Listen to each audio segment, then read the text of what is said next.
आपने जिस सहजता से जितनी सरल शब्दों में विजन 2047 की परिकल्पना को हम सबको समझाया और साथ ही साथ जो उत्तर प्रदेश की विकास यात्रा पिछले 8 वर्षों से अनवरत चल रही है उसका भी एक सारांश प्रस्तुत किया। सर के लिए एक बार जोरदार तालियों से सरकार अब क्योंकि विजन 2047 के बारे में हम सब इतनी देर में ये जान चुके हैं कि ये एक ऐसा डॉक्यूमेंट है जिसमें जन सहभागिता भी जरूरी है। सर ने भी बताया कि जो अच्छे सुझाव देंगे उनको कुछ लोगों को पुरस्कृत भी किया जाएगा। तो उसी कड़ी में सर अब आगे हम इस प्रोग्राम को बढ़ा रहे हैं जिसमें एक संवाद कम्युनिकेशन यहाँ पर जो हमारे प्रगतिशील किसान आए हैं, प्रगतिशील पशुपालक आए हैं, जिससे सही मायने में जो है जन सहभागिता हो सके। तो मैं कुछ नाम बुलाऊंगा और उनके पास आप माइक पहुंचा देंगे जिससे वो अपना सुझाव, अपना विचार जो भी है यहाँ पर व्यक्त कर सकें प्रबुद्धजनों के सामने। तो सबसे पहले मैं अनिल कुमार साहनी जी, श्री अनिल कुमार साहनी जी, पुत्र श्री आनंद कुमार साहनी, तिगरा बिथरीपुर चैन, माइक दे उन्हें।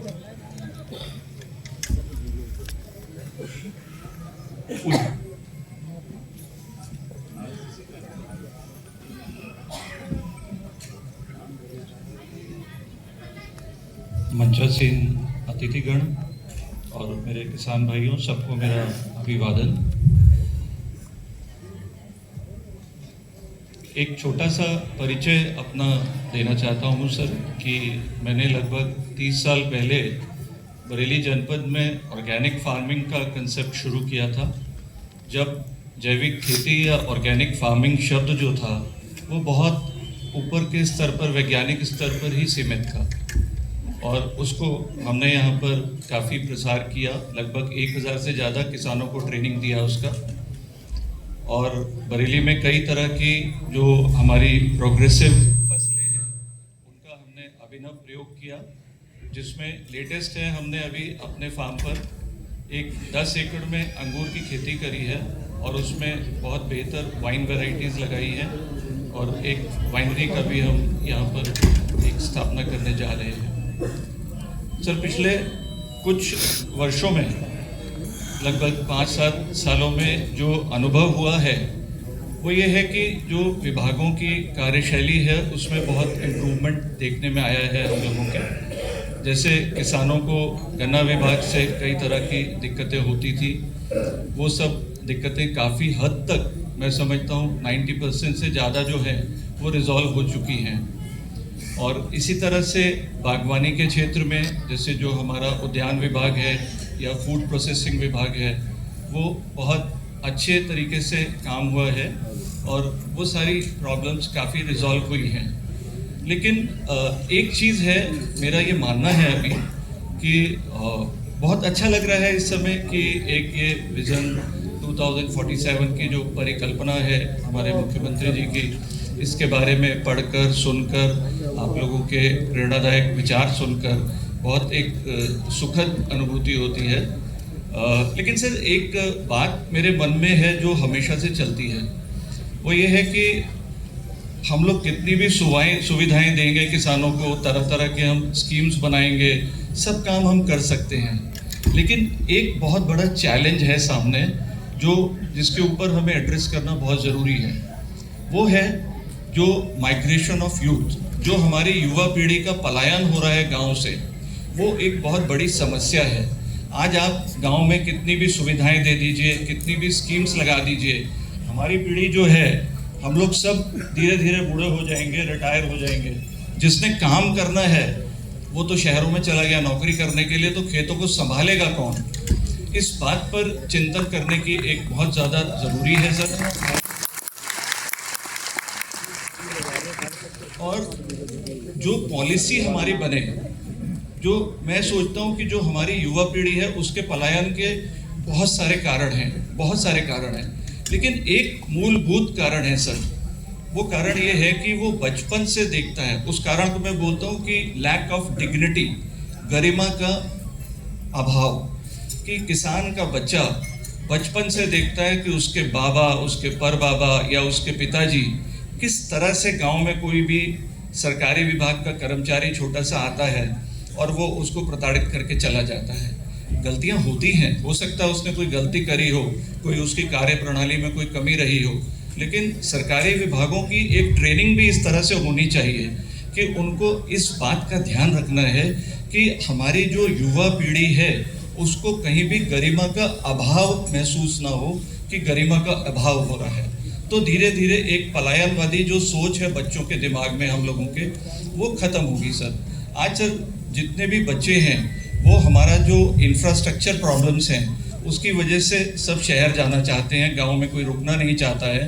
और वो अगर वो चले जाएंगे तो इसकी कल्पना भी नहीं की जा सकती कि हमारे खेतों को कौन संभालेगा, क्योंकि किसान के बच्चे जब शहर में जाते हैं तो उनकी पहली इच्छा या पहली अपना जो पेरेंट्स के साथ बात होती है कि बापू ज़मीन बेच दो, तुम भी शहर में आ जाओ। और वो जो ज़मीन बिकती है वो किसान नहीं खरीदता, वो बिल्डर ही खरीदता है। तो धीरे धीरे हमारे खेत कम हो जाएंगे और हमारी जो खाद्यान्न पे डिपेंडेंसी है इंपोर्ट्स पे वो बढ़ती जाएगी सर।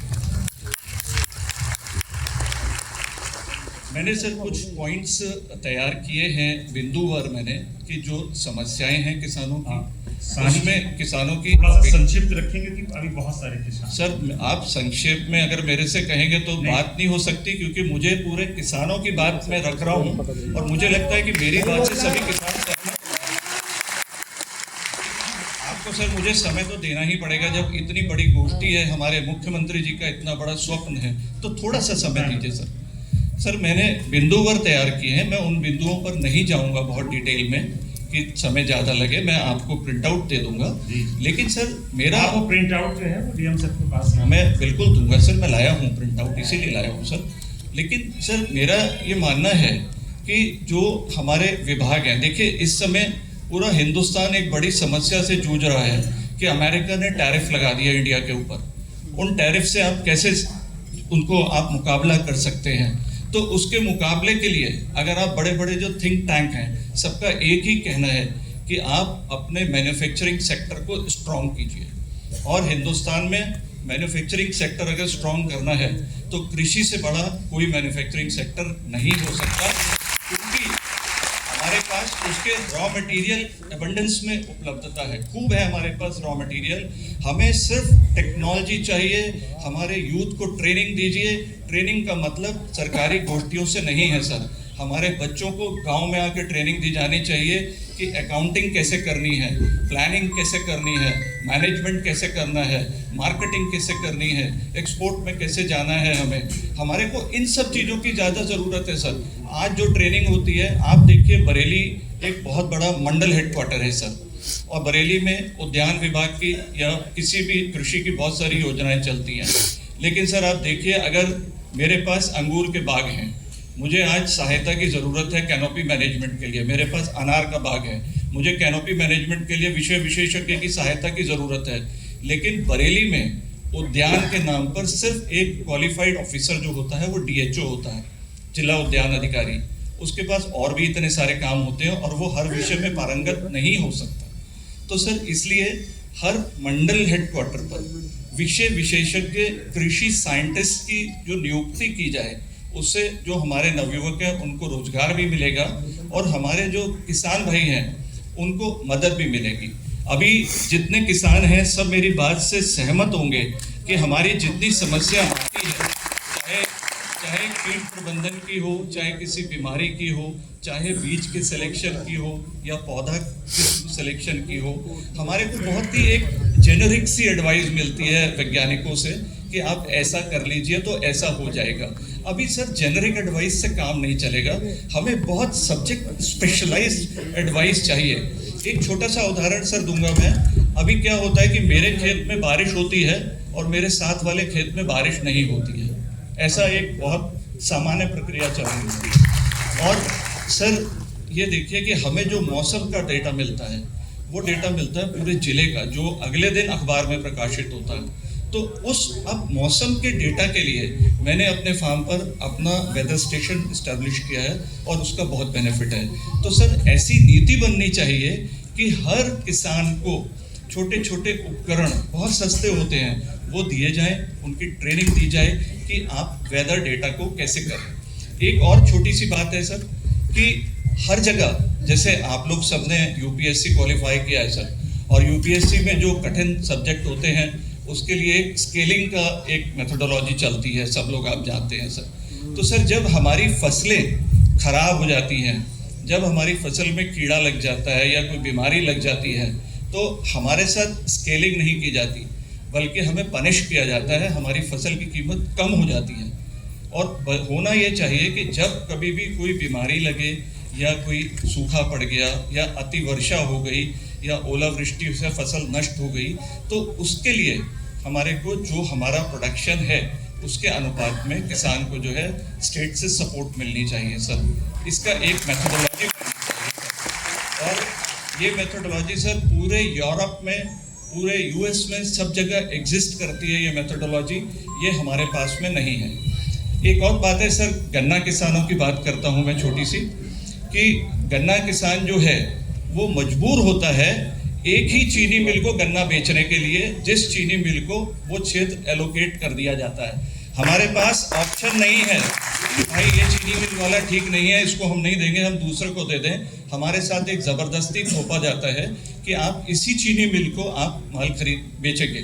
ठीक है, हमने बात मान ली, ये शासन की नीति है, लेकिन जब हम बाध्य हैं एक चीनी मिल को माल देने के लिए, तो उस चीनी मिल को भी बाध्य किया जाना चाहिए कि एज ए स्टेक होल्डर हमको उस चीनी का शेयर होल्डर माना जाना चाहिए। उस चीनी का जो मुनाफा होता है उस चीनी मिल का, उसमें हमें अलग से हिस्सेदारी मिलनी चाहिए। सर एक और प्रॉब्लम है, गन्ना क्योंकि हमारे क्षेत्र की बहुत बड़ी फसल है सर, तो गन्ने में एक और दिक्कत आती है कि जब अभी क्या है कि सर लेबर की दिक्कत बढ़ती जा रही है सर, तो पर्ची जब आती है तो उसमें लिखा होता है कि 3 दिन या 4 दिन में हमें माल सप्लाई करना है, उसके बाद फिर कुछ ग्रेस पीरियड भी मिलता है। लेकिन सर ये समस्या बढ़ती जा रही है लेबर की, क्योंकि गांव का जो नवयुवक है इस समय वो लेबर का काम नहीं करना चाहता, वो चाहता है कि मैं कुछ गरिमामय काम करूं, मैं कुदाल नहीं चलाऊंगा, मैं ये गन्ना छीलने वाला काम नहीं करूंगा। ये धीरे धीरे प्रॉब्लम आ रही है। तो सर गुजरात में अभी ये मॉडल इस्टेब्लिश हो चुका है कि वहाँ पर चीनी मिलों ने ऑटोमेटिक केन हार्वेस्टर्स लगा दिए हैं। वो किसान के खेत में जाके गन्ने को हार्वेस्ट करते हैं खुद से चीनी मिल, और वहीं पर तौल हो जाता है, वहीं पर उसको पर्ची दे दी जाती है। और सर गुजरात में 2 दिन का मॉडल है, 2 दिन के अंदर पेमेंट किसान के खाते में आ जाती है। सानी जी अपनी बात को क्योंकि बहुत सारे यहाँ पशुपालक और किसान भाई आए हुए हैं, तो सर बस मैं करो, आप करो, बात करो। सर इनसे पूछ लीजिए, अगर ये सर बात आप वहाँ पर स्कैन करके अपने सुझावों में भी ठीक है सर सर, कर सकते। मैं सर अपनी बात को समाप्त करता हूँ सर, उसी ओर ले जा रहा हूँ सर। सर कुछ और चीज़ें हैं ऐसी जो बहुत ही व्यवहारिक हैं, क्योंकि किसान का सर जब पेमेंट चीनी मिल पर रुक जाता है तो 2-2 साल तक एक सरकारी प्रक्रिया चलती रहती है, कहीं पर भाषण दिए जाते हैं, कहीं कुछ होता है कि किसानों की पेमेंट मिल जाएगी, ऐसा है वैसा है। सर इसके अलावा एक सख्त कानून बन जाना चाहिए, जैसे कानून व्यवस्था में बना था ऐसा ही चीनी मिल में स्पेशली बनना चाहिए, क्योंकि चीनी मिल एकमात्र ऐसा उद्योग है जो उद्योग और किसान का सीधा एक समन्वय करता है। अगर चीनी मिल वाला एक निश्चित अवधि के अंदर, 1 महीने के अंदर पेमेंट नहीं करे, तो सर टॉप मैनेजमेंट और चीनी मिल मालिक इन सबको जेल भेज दिया जाए। देखिए 3 दिन में